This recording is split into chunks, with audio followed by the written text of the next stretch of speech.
حضرت نبی رحمت صلی اللہ علیہ وآلہ وسلم نے جب فتح مکہ کے موقع پہ عام معافی کا اعلان کر دیا، لیکن کچھ لوگ تھے جن کے بارے میں حضور نے فرمایا کہ یہ اگر پکڑے جائیں تو ان کو چھوڑنا نہیں۔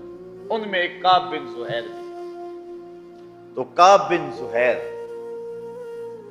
کسی طرح چھپ کے حضور کے پاس آ گئے اور حضور کے سامنے بیٹھ کے کہتا ہے اگر کعب بن زہیر کو ڈھونڈ لائیں تو معاف کر دو گے؟ تو حضور نے فرمایا کعب تو آج ہو گیا ہے، جا معاف کر دیا، تو آج ہو گیا، جا میں نے معاف۔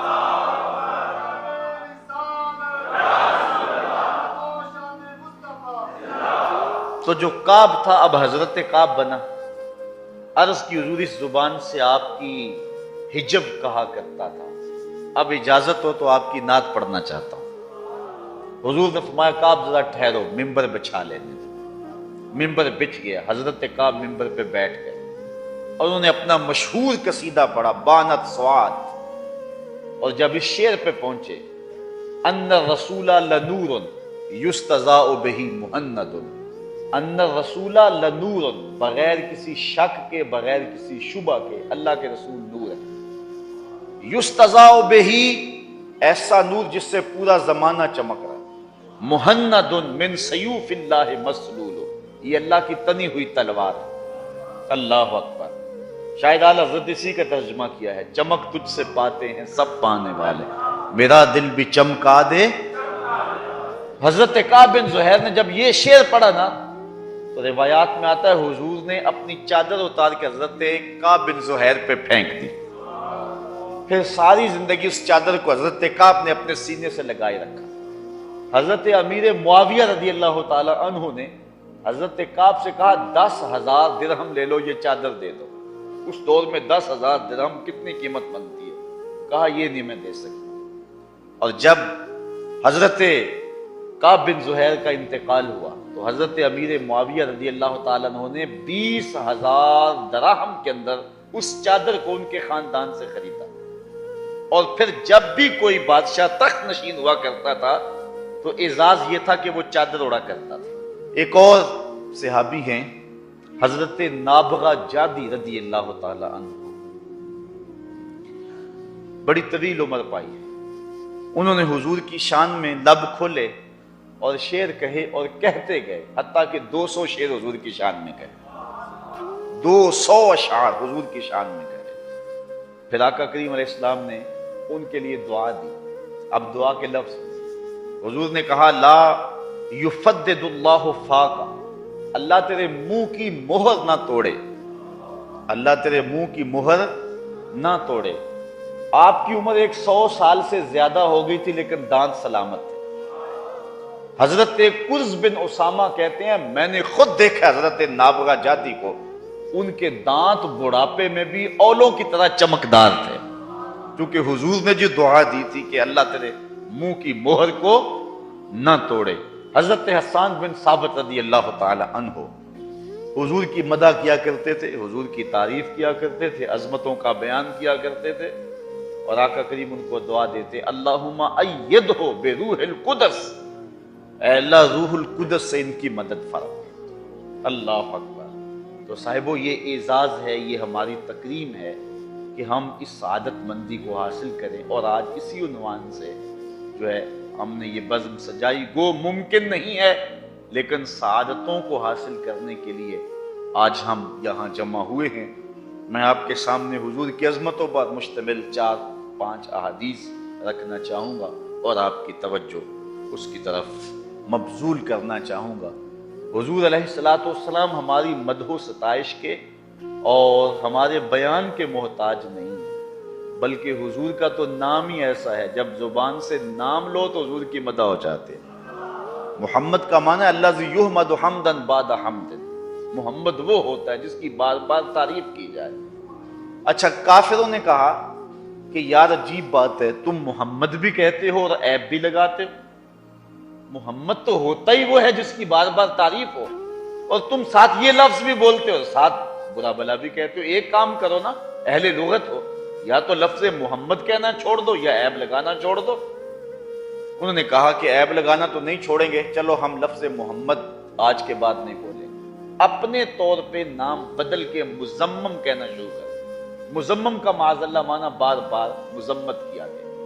کسی نے سنا حضور کی خدمت میں حاضر ہوا، مکی دور تھا، مسلمان انتہائی کمزور تھے، آ کے کہا حضور وہ مزمم کہہ کر کے گالیاں دے رہے ہیں۔ حضور علیہ الصلوۃ والسلام نے فرمایا آپ نے دیکھا نا اللہ نے قریش کے منہ کو کس طرح موڑ دیا، یشتمون مزمما ویلعنون مزمما وانا محمد، کہا وہ کسی مزمم کو گالیاں دے رہے ہیں، میرے رب نے مجھے محمد بنایا۔ وہ کسی مزمم کو برا بھلا کہہ رہے ہیں لیکن میرے رب نے تو مجھ کو محمد بنایا۔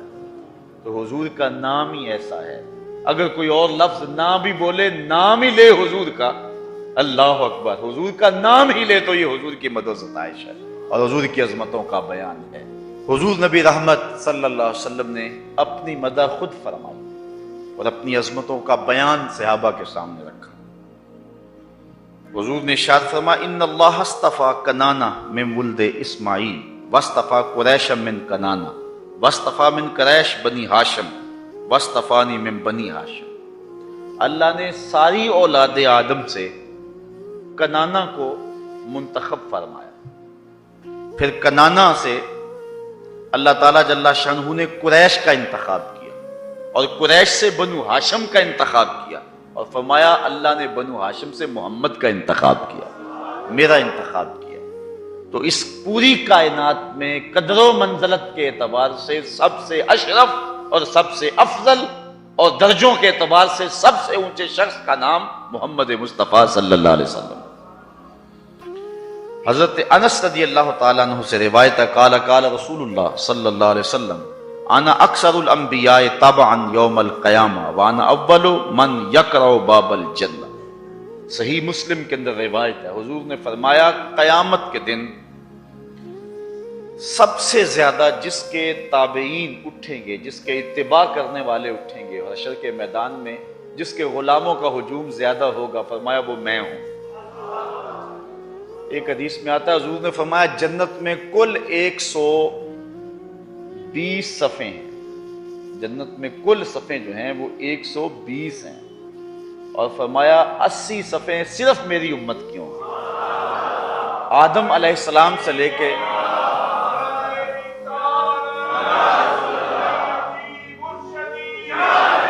آدم علیہ السلام سے لے کر حضرت عیسیٰ علیہ السلام تک 1,00,000 کئی ہزار نبیوں کی امتیں صرف 40 صفوں میں کھڑی ہوں گی، اور فرمایا میرے اکیلے کی امت 80 صفوں میں کھڑی ہو۔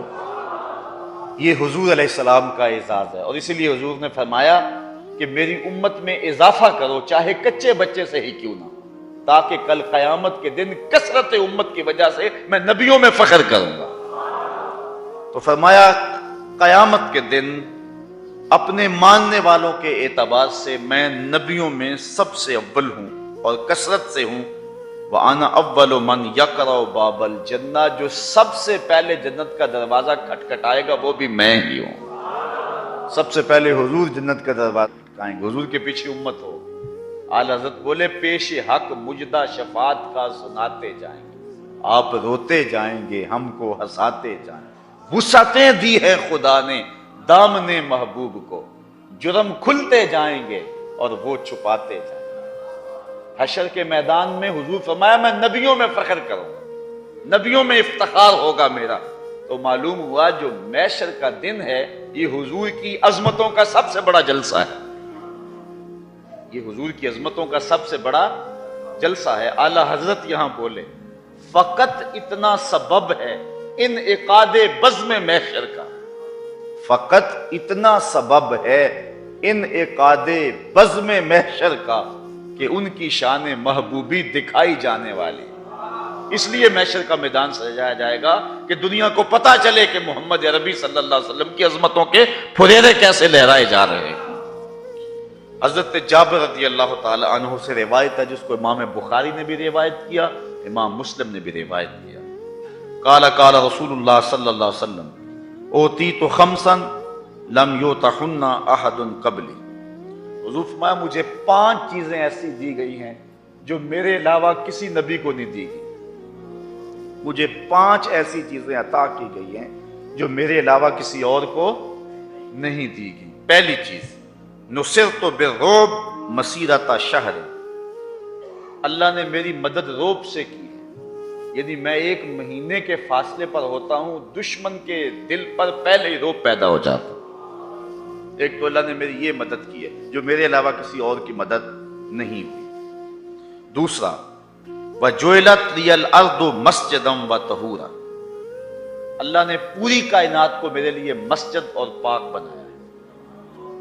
فَأَيُّمَا رَجُلٍ مِّنْ أُمَّتِي أَدْرَكَتْهُ الصَّلَاةُ فَلْيُصَلِّ، تو میرا امتی جہاں بھی نماز کا وقت پائے وہیں مصلی بچھا کے پڑھ لے، پوری زمین اس کے لیے مسجد ہے۔ پچھلی امتوں میں ایسا نہیں تھا، عبادت کے لیے معبد میں ہی جانا پڑتا تھا، گرجا گھر میں، کلیسا میں ہی جانا پڑتا تھا، لیکن اس امت کے لیے اللہ نے پوری زمین کو پاک کر دیا، حضور کے قدم آئے پوری دھرتی پاک ہو گئی۔ اب نماز کا وقت ہو گیا، گھر میں ہے تو گھر پڑھ لو، آپ دور ہیں، مسجد بہت دور ہے، نہیں پہنچ سکتے، ڈیرے پہ ہیں، آپ کھیتوں میں کام کر رہے ہیں، وہیں مصلی بچھا کے نماز پڑھ لو، جہاں بھی ہیں وہاں نماز پڑھ لو، پوری دھرتی کو حضور کے قدموں کے صدقے اللہ نے مسجد بنا دیا اور پاک کر دیا۔ فرمایا دوسری یہ مجھ کو اللہ نے یہ شان دی۔ اور تیسری، وَأُحِلَّتْ لِيَ الْغَنَائِمُ وَلَا تُحِلُّ لِأَحَدٍ قَبْلِي، اللہ نے میرے لیے مال غنیمت کو حلال کیا اور میرے سے قبل کسی کے لیے مال غنیمت حلال نہیں تھا۔ پچھلی امتوں کے لیے ایسا تھا کہ اگر وہ جنگ کے اندر کافر کوئی سامان چھوڑ کے جائیں تو وہ بس چھوڑ گئے، حلال نہیں تھا ان کے لیے، وہ اس کو استعمال میں نہیں لا سکتے تھے، لیکن حضور علیہ السلام کے لیے اس کو حلال رکھا۔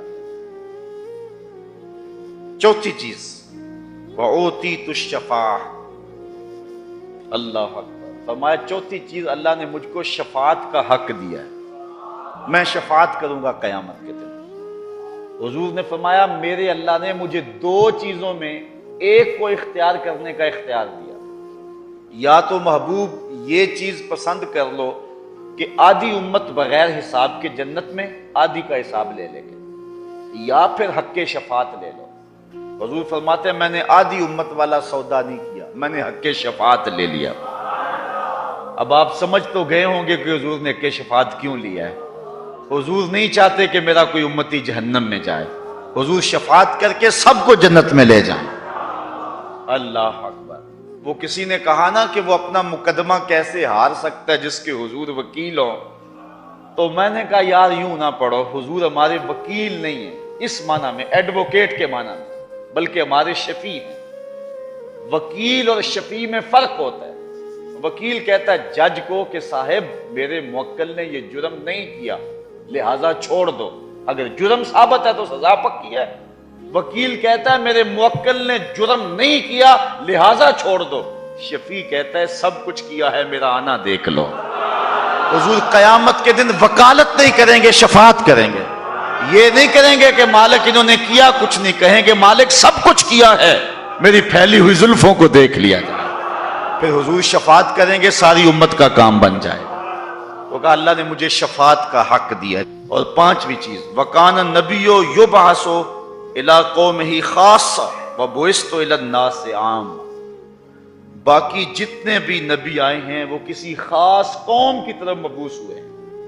کوئی شہر مدین کی طرف آیا، کوئی قوم عاد کی طرف آیا، کوئی قوم سمود کی طرف آیا، کوئی کسی مخصوص قوم کی طرف آیا۔ نبی مخصوص قوموں، مخصوص شہروں کی طرف مبعوث ہوتے رہے، لیکن فرمایا اللہ نے مجھ کو پوری کائنات کے لیے، عام طور پہ اسود و احمر کے لیے، مجھے قیامت تک آنے والی مخلوقات کے لیے مبعوث کر کے بھیجا۔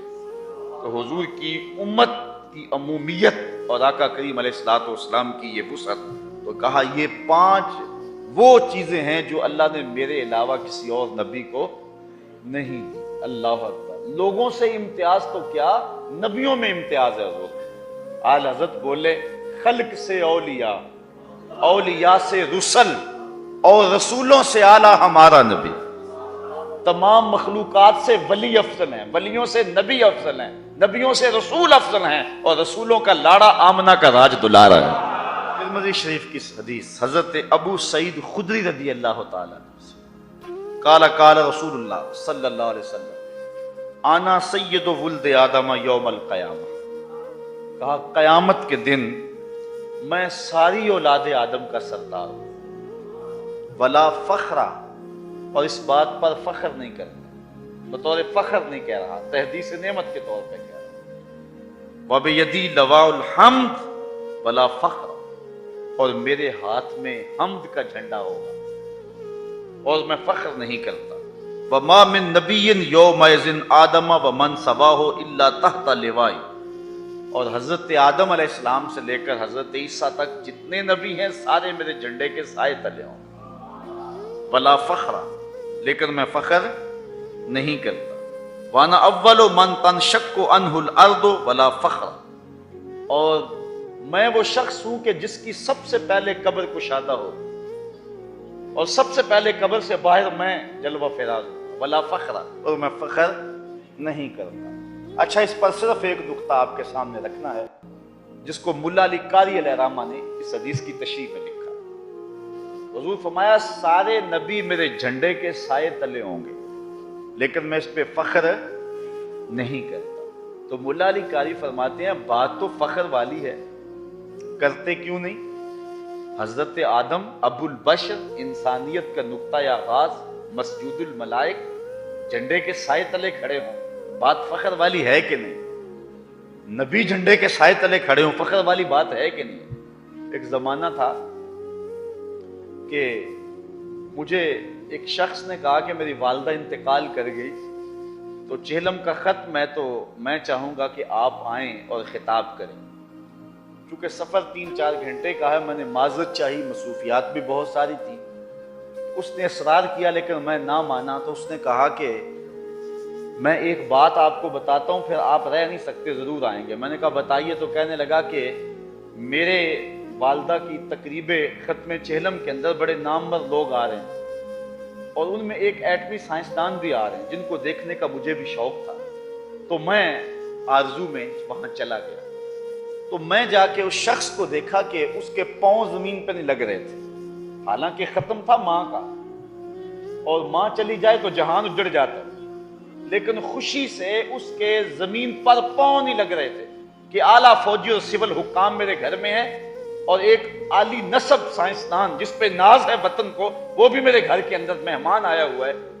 تو وہ اس بات پہ ناز کرتا تھا، اور میں بھی جب گفتگو کرتا تھا تو میں بھی ناز کرتا تھا، یار جس کے گھر میں ایک ایٹمی سائنسدان آئے اس کا تو قد جو ہے وہ اونچا ہو جائے اور تو فخر کرے، تو جس کے جھنڈے کے سائے تلے نبی کھڑے ہوں وہ فخر کیوں نہ کرے؟ لیکن فرمایا ولا فخر، میں فخر نہیں کرتا۔ ملا علی قاری کہتے ہیں حضرت آدم جھنڈے کے سائے تلے کھڑے ہیں، بات تو فخر والی ہے نا، کہا ولا فخر، میں فخر نہیں کرتا۔ حضرت ابراہیم، اللہ کا جلیل القدر نبی، جلتی ہوئی آگ کے شعلوں میں ہنس کے بات کرنے والا، بیٹے کی گردن پہ چھری رکھ دینے والا، رب کی رضا کے لیے جھنڈے کے سائے تلے کھڑا ہو، بات فخر والی ہے کہ نہیں؟ سرے طور خدا سے ہم کلام ہونے والا کلیم اللہ، ہاتھ میں عصا ہے، سر پہ امامہ ہے، فرعون کا دربار ہے، اللہ کا نبی کھڑا ہو کے تبلیغ فرما رہا ہے۔ حضرت موسیٰ جھنڈے کے سائے تلے کھڑے ہوں، بات فخر والی ہے کہ نہیں؟ ماں کی گود میں اپنی نبوت کا اعلان کرنے والا، انی عبد اللہ آتانی الکتاب وجعلنی نبیا، حضرت عیسیٰ بن باپ کے پیدا ہونے والے، روح اللہ جھنڈے کے سائے تلے کھڑے ہوں، بات فخر والی ہے کہ نہیں؟ ماہ خوباں شہنشاہ حسینہ، جس کے چراغے حسن سے پورا مصر چمک اٹھا، جناب یوسف جھنڈے کے سائے تلے کھڑے ہوں، بات فخر والی ہے کہ نہیں ہے؟ کہا ولا فخر، میں نہیں کرتا۔ ٹھنڈ پڑ جائے گی آپ کو، جو ملا علی نے جواب دیا، اللہ اکبر۔ آپ مجھے پتا بڑی دور دور سے آئے ہیں اور چند لمحے قبل بارش بھی برسی ہے اور آپ نیند چھوڑ کے آئے ہیں، لیکن سب کچھ بھول جائے گا اس ایک بات پر، اور آپ کا دل میرے سے پہلے ہی بڑا پیار کرتا ہے اور بھی پیار کرے گا، اور حضور کا محب ہوتا ہی وہ ہے جس کو حضور کی شان سن کے ٹھنڈ پڑے۔ حضرت شیخ مہدی الفاسی فرماتے ہیں حضور کی عظمتیں سن کر جس شخص کے کلیجے میں ٹھنڈ نہیں نہ پڑتی، اس کے سینے میں دھڑکنے والا دل کسی مومن کا دل ہی نہیں ہے۔ یہ ہو ہی نہیں سکتا کہ حضور کا ذکر ہو ٹھنڈ نہ پڑے۔ روح رقص کرتی ہے جب کسی کے لبوں پہ نام محمد آتا ہے۔ اللہ اکبر. ملا علی قاری فرماتے ہیں کہ یار بات تو فخر والی ہے. نبی جھنڈے کے سائے تلے کھڑے ہیں. ماہ خوباں شہنشاہ حسینہ جناب یوسف جھنڈے کے سائے تلے کھڑا. حضرت ابراہیم جھنڈے کے سائے تلے کھڑے. حضرت نوح علیہ السلام آدم ثانی جھنڈے کے سائے تلے کھڑے. بات تو فخر والی ہے, کرتے کیوں نہیں؟ کہا ولا فخر, میں نہیں کرتا. کہا جب بات فخر والی ہے تو کرتے کیوں نہیں؟ تو اس کے جواب میں لکھتے ہیں حضور فخر کیوں کریں؟ یہ تو نبیوں کے لیے فخر کی بات ہے کہ حضور کے جھنڈے کا سایہ مل گیا. کہا میں فخر کیوں کروں, یہ فخر کریں, انہیں میرے جھنڈے کا سایہ مل گیا ہے. فخر کا دل میں دریچہ باز کرنا چاہیے. اس شعر کو سمجھ لیں اور لطف لیں. فخر کا دل میں دریچہ باز کرنا چاہیے. جن کا تو آقا ہے ان کو ناز کرنا چاہیے. جن کا تو آقا ہے ان کو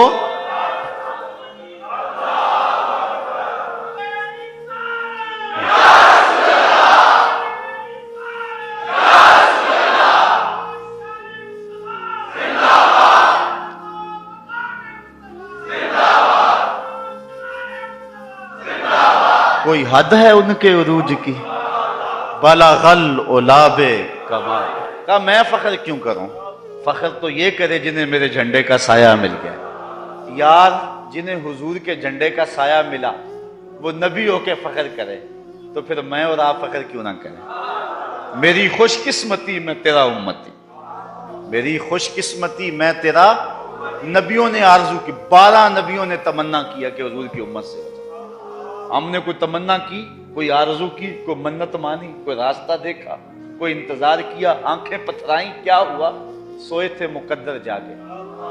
مسجد سے مولوی صاحب کو بلا لائے گھر والے اور انہوں نے کان میں آ کے بشارت دی, مبارک ہو آقا کا غلام بن کے آ رہا ہے. اس لیے میں کہا کرتا ہوں شاہوں سے ملا ہے نہ تونگر سے ملا ہے.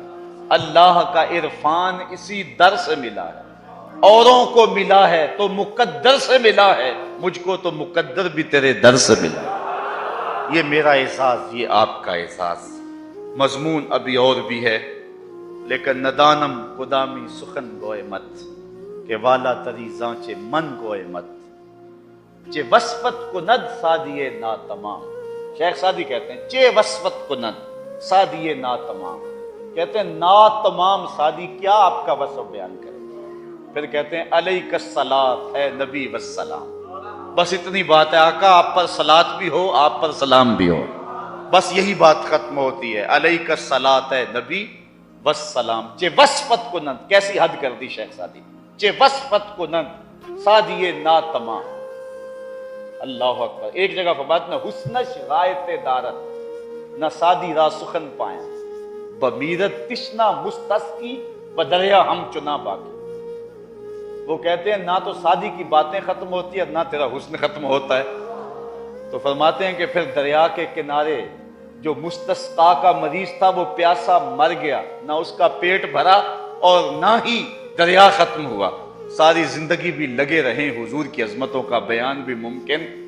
پھر ظہوری کا شعر یاد آیا, اسی کی ظہوری نالے ساڈا کی بیان ہے, او دیاں تے صفتاں دا نات خاں قرآن ہے, سورتاں سپارے رنگ نبی دے جمال دا, لب کے لے آواں کتھوں سونا تیرے نال دا. یہ کسی ساتھی نے مجھے پتھر دیا ہے, بڑے واضح اور جلی حروف میں حضور کا نام لکھا ہے. کیا ہی شان احمدی کا چمن میں ظہور ہے, ہر گل میں ہر شجر میں محمد کا نور ہے. بلکہ امام غزالی نے تو ایک بڑی خوبصورت بات کہی.